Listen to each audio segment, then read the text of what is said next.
Okay, now we're going into leg number 4 between Graciosa and Sao Jorge. This is going to be a relatively quick leg. We're going to be there by about 15, 16 Zulu time, so 21-minute leg. And again, it's doing this for some silly reason. But let's get on with it. So, first of all, fly the plane. What we have, actually 17 minutes showing us, and we're having a headwind of 29 and a crosswind of 6. That's obviously going to slow us down a bit. We're doing just under 100 knots of airspeed and 85 of ground speed. So what we're going to be talking about here in this leg is a number of things. First of all, let's get to know Sao Jorge. Sao Jorge is an island of the central group of islands. It's very long and thin, you can't miss it. It's known for its fajanges, which are these plains on the side of the mountains. It's 54 kilometers long, 7 kilometers wide, and it's inhabited just under 10,000 people. It's a very peculiar island. Peculiar in the sense of the shape it has. It also has some other interesting stuff. So, as we have Graciosa ahead, one of the things that they have, which is worldwide known, is the cheese. And the cheese of Sao Jorge is actually, it's defined as a semi-hard cheese, and it's produced locally. It's got a minimum content of fat of 45%. It weighs anything between 8 and 12 kilograms. It's a big cheese, and its aging time is minimum 3 months. It's got a denominação de origem protegida, so it's a brand denomination. And what else can I tell you about cheese of Sao Jorge? Well, actually, eat it. It's fantastic cheese. It's from the cows that have pastures freely, and this comes from the presence of Flemish settlers. That was the first settlers that were captained by Willem van der Hagen, and under this direction, the cheese production advanced. It is one of the incredible things that the region has offered, the Queijo Sao Jorge. About 1,800 tons of cheese are produced annually from 800 producers with 9 milk processing cooperatives. And it's obviously one of the pillars of the economy. It's exclusively with raw dairy milk from the island of Sao Jorge, coagulating into curd after catalyzing biacidification from a lactose serum obtained from previous manufacture, whatever that is. Anyway, one of the best cheese you could ever eat, so make sure you try that one day.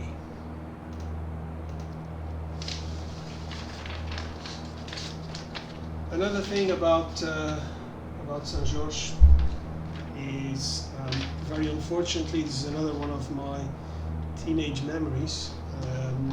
It was the SATA 530 Mike flight, which crashed into Sao Jorge back in 1999. So I was 24 years old. So this flight was a flight operated by SATA Resource between Ponta Delgada and Flores Airport, with an intermediate stop at Horta on the 11th of December 1999. It was a British Aerospace ATP named Graciosa. En route to Horta, they collided with Pico de Esperança on the central mountains of the island, and resulting in the deaths of all passengers and crew, totaling 35 dead people. It's very unfortunate that yet another air crash in the region. The one was with the Independent Air in Santa Maria, as I mentioned when we departed, and this was another one. The conclusion of the report was, basically the pilots, during the course, they decided to alter the flight plan.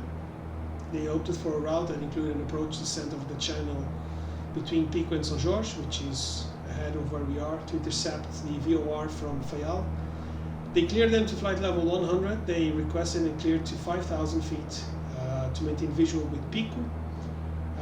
They then, from Santa Maria, passed over Lima Mike waypoint, but they had drifted 40 nautical miles off course, and they weren't aware of that diversion. And basically, they lost track of where they were. They didn't realize that they only realized they were overflying the island from the verbal indication of the co-pilot and the final audible sound of the ground proximity warning system. 5 seconds after the first alarm by the GPWS, the co-pilot reacted, pulling back on the throttles. 8 seconds, the motors reacted. They hit a hill, they broke a wing, and basically the left wing impacted the northern hillside of the eastern flank of Pic de Esperança, separated from the fuselage. And at about 3,500 feet altitude, the plane continued the crash trajectory, rolling onto a longitudinal path and inverting towards the sea before crashing. There was nothing much the rescue teams could do. Everybody was dead after that.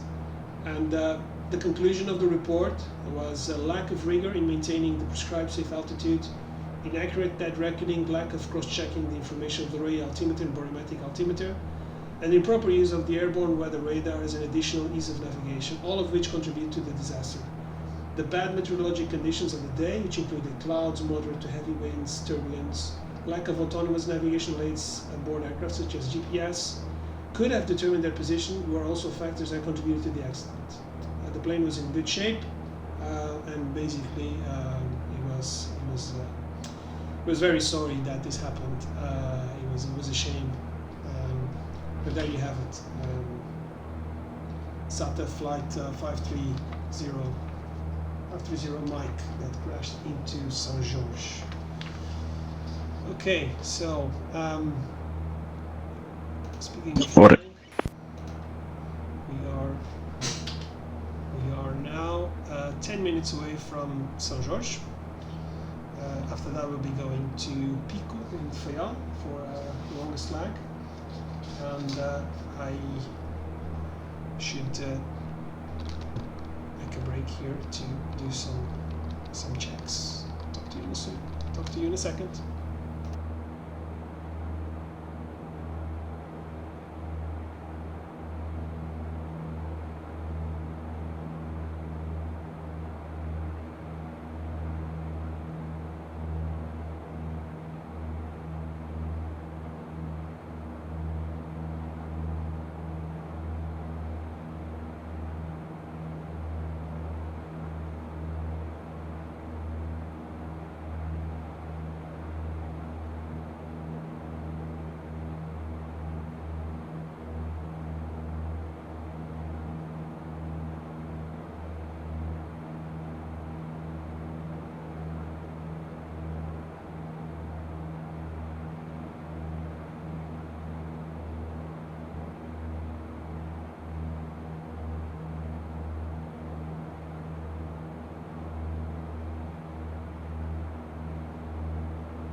Alright, so we're back here.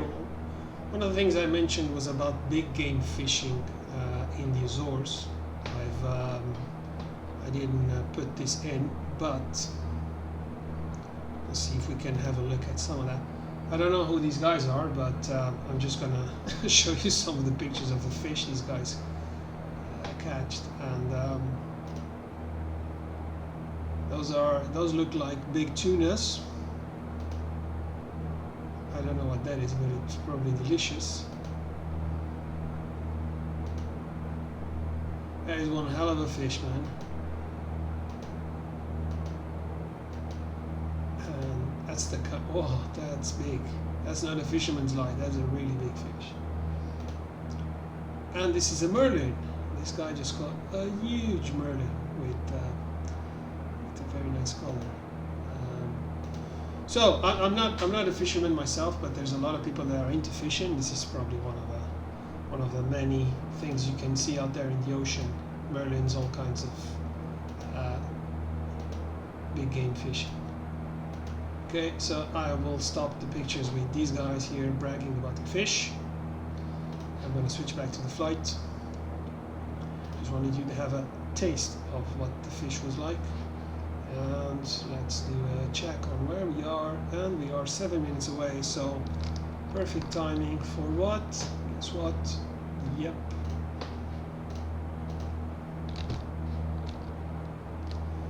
Mr. Sinatra again, and this time he's gonna fly us to the moon.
Thank you, Mr. Sinatra, for that wonderful piece.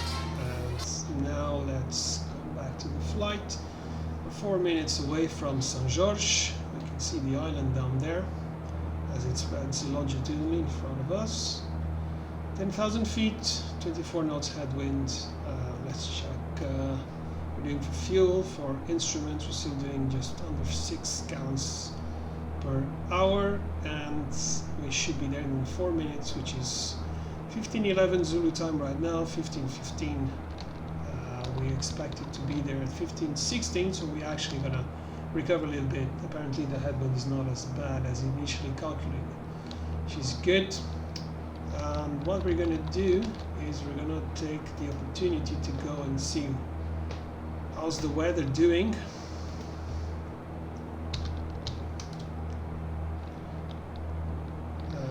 Apparently, it's still not doing as good as we would like it to be. We're going to go back here as we prepare to go on the next leg. Okay, let's have a look at Sky Demon, which is recording our flight. There you go. Next leg is going to be a short one, 11 minutes, and the next one after that is going to be even shorter. So let's get ready for that. I'll go back to the flight.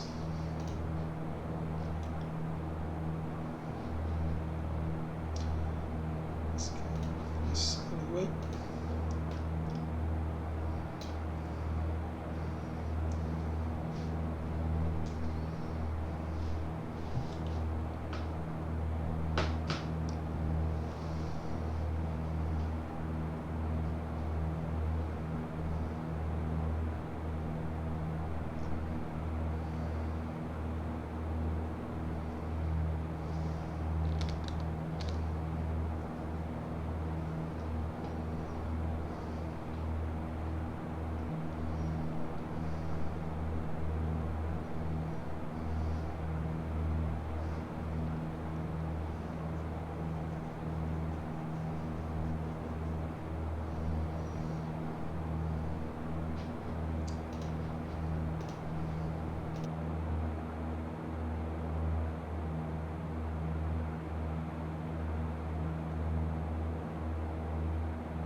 So great stuff. We're now getting to Sao Jorge. It's almost on time. We're going to be 15:15. Let's record that in the log. We're expected 15:16, which is fantastic. And the next leg is going to be 11 minutes, so we're going to be there 15:26. We expect. And again, let's go into a little advertisement. This flight is going to happen Monday, I hope, with your help. Support, donate, sponsor. Drop me an email, let me know how I'm doing, and if you enjoyed it or not. So come fly with me.